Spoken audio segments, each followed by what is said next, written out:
The majority of this 16-season Sacramento Kings playoff drought belongs to current Kings ownership. And while Viveks Ownership and Kings ownership is certainly partially to blame for the Kings continuing to struggle and lose, they're not bad owners. Kings ownership isn't bad. I'll explain why on today's episode of the Locked On Kings podcast.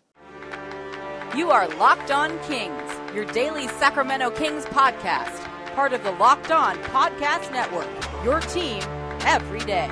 And now, ladies and gentlemen, it is that time. Time for another episode of Locked On Kings. Hello and welcome into Locked On Kings, your podcast hub for Sacramento Kings coverage all regular season and all offseason, presented by BetOnline. They have you covered all season long with more props, odds, and lines than ever before. BetOnline, where the game starts. My name is Matt George. I have the privilege of being your host here. I'm a Sacramento sports producer and reporter for ABC 10. That is why I am recording this podcast from Levi's Stadium in Santa Clara. Yes, the home of the San Francisco 49ers. I'm out here covering 49ers training camp for ABC 10, and I'm thankful to have 49ers training camp. I'm thankful to have NFL preseason, the start of the NFL regular season, to get us through these few months that Kings basketball and NBA basketball in general is basically irrelevant. The NBA offseason is significantly shorter than it used to be, really the dead part of the offseason, only around 6 weeks or so. Football really carries us through at least some of that. But yes, I'm here. I'm actually in the Eastern Club, I believe, of Levi Stadium. This is my second time here at this stadium. It's absolutely gorgeous. I'm looking forward to actually catching a game here at this stadium coming up. Maybe not as nice as the Golden One Center, but football stadiums to basketball stadiums, apples to oranges. I love the G1C. Of course, I'm biased in Sacramento, but this is a lovely stadium. And 49er fans, I will tell you that based off what I've seen in the couple of training camps that I've covered, you have a lot to be excited about with this team this year. But that's not what this is about. If you're interested in 49ers content, you can, of course, go and check out and listen to the Locked On 49ers podcast. If you're a Raiders fan like me, check out the Locked On Raiders podcast. But enough of that. This is Locked On Kings. This is basketball. That's what you care about. And even though we are in the driest time of the year for the Sacramento Kings and for the NBA, there still are a few things to talk about, and I saw circulating amongst some Sacramento radio shows, some Sacramento podcasts on social media, a conversation about Kings ownership, Viveks Ownership, and whether the Kings ownership was bad or not. Now, I think it was a pretty universal agreement that Kings ownership isn't good, right? There's a big difference between Kings ownership being not good and Kings ownership being bad. Maybe that's the same thing to you. I'll explain the difference. But it's definitely fair to say Kings ownership isn't good when you have never made the playoffs in your entire ownership span, when your team continues to suck season after season after season. You make mistake after mistake after mistake. No, you can't be classified as good or great ownership.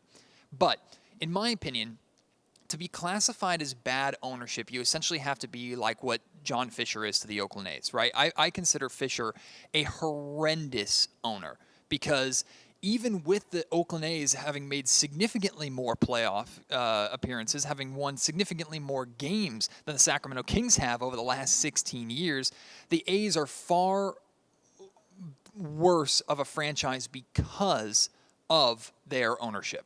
Like the fact that Fisher refuses to spend money, the fact that he just sells off players, these players that the A's develop, and he just sells them off to the highest bidder, to the Yankees, to the Red Sox, to the Blue Jays, to these other teams that we've seen time and time again. A's prospects come and go, and as an A's fan, this strikes deep to me, right? And I know other A's fans out there listening, you understand what I'm talking about.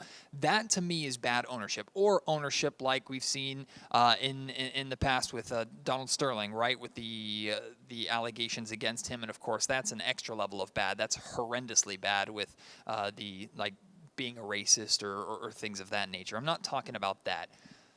Bad ownership to me means you are more of a detriment to your team than you are a benefit for your team. And that includes the organization as a whole. And while I do believe Viveks Ownership and Kings ownership at times has been a detriment to the success of the Sacramento Kings basketball team, when you look at what Vivek has done and what Kings ownership has done for the city, for the Kings, in social justice issues, in other political, non-political, community-based issues. Like, they've done a very, very good job. Like, I look at Vivek, and just from a basketball standpoint, he's done in many ways what he said he was going to do, right? He's put his money where his mouth is. Now, he hasn't always spent his money correctly, and that's partially to do with him, partially to do with the general managers and basketball decision makers that he's put in charge. But the Kings, we've never had to question throughout Vivek's ownership tenure whether or not the Kings were going to spend the money needed in order to attract talent and try to compete. Vivek's always done that. He has always tried to go out and spend the money necessary to improve this team. Now, obviously the team at times has not improved, but we've never had to have a financial conversation when it comes to Vivek Ranadive. And to some of you, that might not be a big deal at all. You should expect that from these multi-million billionaire owners who control multi-million billion franchises. I don't think the Sacramento Kings are quite worth $1 billion. I could be wrong. They're definitely hundreds of millions of dollars. Maybe they are $1 billion. I honestly don't know. I should check Forbes. But when you, in my position, when you have followed a team like the Oakland A's for so long, where questions about finances and spending money to build a competitive roster are so consistent and you deal with that so often, you really do appreciate not having to worry about that. And with Vivek, you don't have to worry about that. And remember, towards the end of the Maloof's ownership tenure here in Sacramento, we were questioning the money that they were spending. Jeff Petrie was kind of stuck in what he could do financially when the Maloofs were looking to sell and they had other business enterprises and things that were going on. Very different from how Vivek operates today. But it goes beyond just money. Like, Vivek's intentions are good. Kings ownership, their intentions are good. This team, this ownership group, they want to win. They want to compete. Again, I'm not saying they have not made mistakes. We all know they've made mistakes. I shouldn't have to preface that every 2 minutes. Just look at the history of the Kings organization since Vivek and the Kings ownership, current Kings ownership, took over, right? Plenty of mistakes in there, many of which I've talked about and been quite critical of here over the years on Locked On Kings. But this ownership group has pure intentions. And also, side note, before you start thinking, okay, now he's suddenly becoming a mouthpiece for Kings ownership and things like that, this benefits nothing for me. Like, if you follow the Locked On Kings podcast for a while, you know I don't get any special or preferential treatment from the Sacramento Kings. This isn't going to change any of that, right? I'm speaking honestly from someone who has been here in Sacramento for this entire 16-year playoff drought, who started as a fan, moved into media covering this team, who wants this team to succeed, and who recognizes how bad ownership honestly could be. Kings ownership could be significantly worse. Trust me, they could be significantly worse than they are now, and it goes well beyond just losing. Vivek and this Kings ownership group, their intentions are pure. They want to win. They haven't gone about it the best ways. They've made a lot of mistakes over the time, but they want to win. They've tried to win. They've tried to do what they thought was best in order to put a winning product out there on the floor. And fans are 100% right to hold them accountable. Fans are 100% in their right to boo or to be frustrated with year after year after year of losing, to allow that to affect their decision to not to go to games, not to spend their money at the Golden One Center. Like, that's all completely valid. But this ownership group at least is trying. They've failed, but they've tried. Maybe that's a low bar for you. To me, that's important. What's also important is what work the Kings organization has done outside of just basketball, right? The community outreach that they do when everything going on with Black Lives Matter and Stephon Clark, and how Vivek took center floor during that time and treated a very difficult situation with, I thought, a lot of grace, and was in full support of his players. If you hear Kings players talk about Vivek or see them interact with Vivek, of course he's their owner, he's their boss, he signs their paychecks, but there's no weird vibes, there's no venom, there's no frustration, there's no anger, there's no bitterness, at least on the outside. Behind closed doors, I can't speak to that. But I look at Kings ownership as a whole. I look at what they're trying to do. I look at what they have done for this city. Of course, Vivek and this Kings ownership group will always be heroes to this city for keeping the team here, managing to get the Golden One Center built, right? And that includes minority owners. This is not just the majority ownership we're talking about here. Yes, there are questionable decisions. There probably will continue to be questionable decisions. I do believe that this ownership group can be successful. A lot of it has to do with them honestly getting out of the way, and we've talked about that before, and I think how they've empowered Monte McNair to this point suggests that maybe they're learning that lesson a little bit. But do I consider Kings ownership to be bad? No, I do not. They're not good yet. They're fine. They are bang average, and I'm just talking about as what an NBA owner, as what a professional sports owner should be. They're bang average. They need to start winning games to actually get to that good classification. But again, Kings ownership could be a whole hell of a lot worse. I know there are going to be some of you that completely disagree with this and think that Kings ownership is terrible. Let's talk about it. It's fair to talk about. You can be critical. I've been plenty critical before in the past too. Reach out to me at MattGeorgeSack on Twitter. Email me, mattgeorgesports@gmail.com. Leave your thoughts in the YouTube comment section down below. We are going to switch gears in just a little bit. I'm going to ask a question about sports gambling, but betting on the Sacramento Kings next year. A question related to sports betting on the Sacramento Kings and your confidence level on betting on something regarding or involving the Sacramento Kings. And that's a perfect segue to talk about one of the great sponsors here of the Locked On Kings podcast. You've heard me talk about them a lot. That's because they're phenomenal. BetOnline.net. It's the fastest and easiest way to check in on all of your betting needs. You can find all your favorite sports and events at the #1 online source for odds, lines, and games. Find reviews and news of every single league, including Major League Baseball, the NFL, NHL, NBA, combat sports, esports, even golf. They have it all. BetOnline continues to be the top online resource for all your sports wagering information, from live in-game betting, scores, and podcasts. They have you covered. Plus, they have a lot of fun prop bets and future bets in regards to the Sacramento Kings or the NBA in general. You can bet on who you think is going to win the NBA championship. I recommend you don't do what this guy is doing in Las Vegas and dropping $18K on the Kings winning the NBA Finals next year, although if he does cash that out for, I think it's like $10.3 million or something like that, good for him. We're rooting for that to happen, trust me, or her. But if you're going to do some betting, make sure you do it on BetOnline. Truly the #1 place for all your sports gambling. BetOnline, where the game starts. All right, so this is going to require a little bit of audience participation, okay?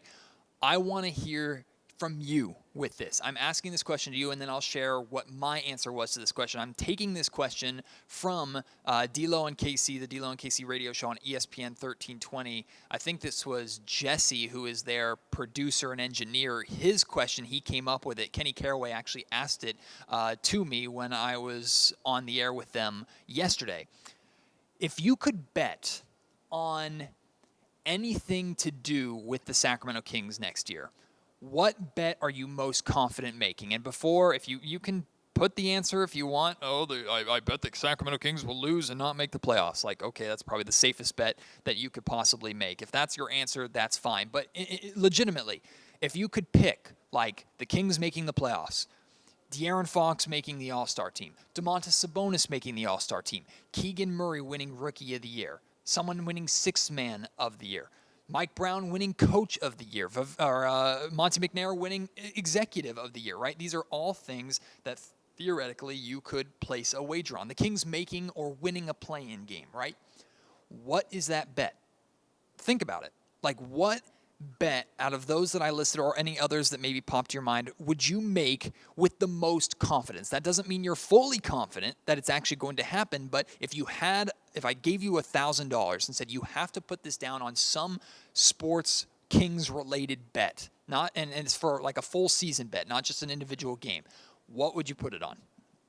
I thought about this. My gut reaction or my initial reaction was Keegan Murray winning Rookie of the Year. But the more I thought about that, it's not that I don't think Keegan Murray is capable of winning Rookie of the Year. In fact, I know he's going to be in the Rookie of the Year conversation. I have no issue saying that here in August, that Keegan Murray, by the end of next season, by the award time, is going to be in the Rookie of the Year conversation.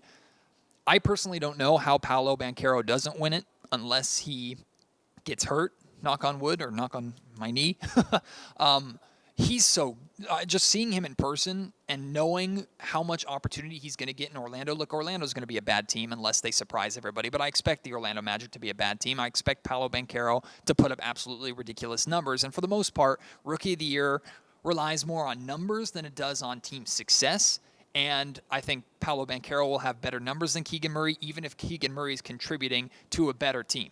But I do think Keegan Murray is going to be in the conversation. So while that popped into my brain first, that's not the one that I'm most comfortable betting. honestly, I think the Kings have 2 Sixth Man of the Year candidates on this roster. I would feel confident in betting, most confident in betting, that the Sacramento Kings end up having the Sixth Man of the Year on their roster. I think Davion Mitchell has a very legitimate chance. He is more than likely going to be the sixth man for the Sacramento Kings, especially if he is able to play with the offensive ability that he showed in the final really third of the regular season, right? Especially after De'Aaron Fox went out. Now, what's important is, can Davion show that level of offensive output with De'Aaron Fox? Are they going to get opportunity to share the floor together? Can Davion still be that impactful offensively when he's sharing the floor with De'Aaron Fox? Or can he be that offensive spark plug off of the Kings bench when De'Aaron is resting? Or, God forbid, if De'Aaron Fox gets hurt at any point, can Davion Mitchell step in and not make up the complete 25, 26, hopefully 27 points per game scoring load that De'Aaron is giving you on a nightly basis? But can he at least close that gap and make it significantly easier for the team as a whole to make up for that loss, right? I think Davion Mitchell is capable of that. Plus, we know what he can do on the defensive end. Malik Monk, though, if Malik Monk comes off the bench, I think he is in a perfect position to win Sixth Man of the Year. Like, a lot of times, if you look at the history, like Jamal Crawford, right, in his time with the Los Angeles Clippers, Jamal Crawford was just a microwave off the bench. He came in, he scored a bunch of points. Now, comparing Malik Monk to Jamal Crawford is not really fair or accurate because Crawford is a significantly better player and has had a significantly better career as a whole than Malik Monk has to this point. Of course, significant age difference between the two. But if Malik Monk can come off the bench and his primary role is just microwave scorer, shooter, floor spacer, attack the basket, whether he's playing with Fox, playing with Mitchell, playing with whoever, Malik Monk comes into the game, his job is to score and hopefully not be a liability on defense. He's a very streaky player. When he's hot, he can get real hot. He can put up 15 points, 20 points in 15, 20 minutes. And that's roughly what I expect him to get, around 15, 20 minutes a night if he plays in a bench role. I think Malik Monk can be that microwave scorer for the Sacramento Kings, can be someone who averages 12, 13, 14 points per game coming off of the Kings bench, someone who makes a significant difference, maybe so much so that he's actually on the floor to close out games. And I know closing is more important to him and more important to a lot of players now than actually starting is. But I think Malik Monk has a very legitimate shot at being a Sixth Man of the Year. So whether it's Malik, whether it's Davion, hell, maybe Keegan Murray, if he comes off the bench, although I can't see a scenario where Keegan comes off the bench more this season than he starts. Even as a rookie, I don't see how that is a possibility. I think Sixth Man of the Year is a legitimate possibility for the Sacramento Kings. So that is the bet that I would feel most confident making. What about you? Share that with me. At MattGeorgeSack on Twitter. Email me, mattgeorgesports@gmail.com, or leave your thoughts in the YouTube comment section down below.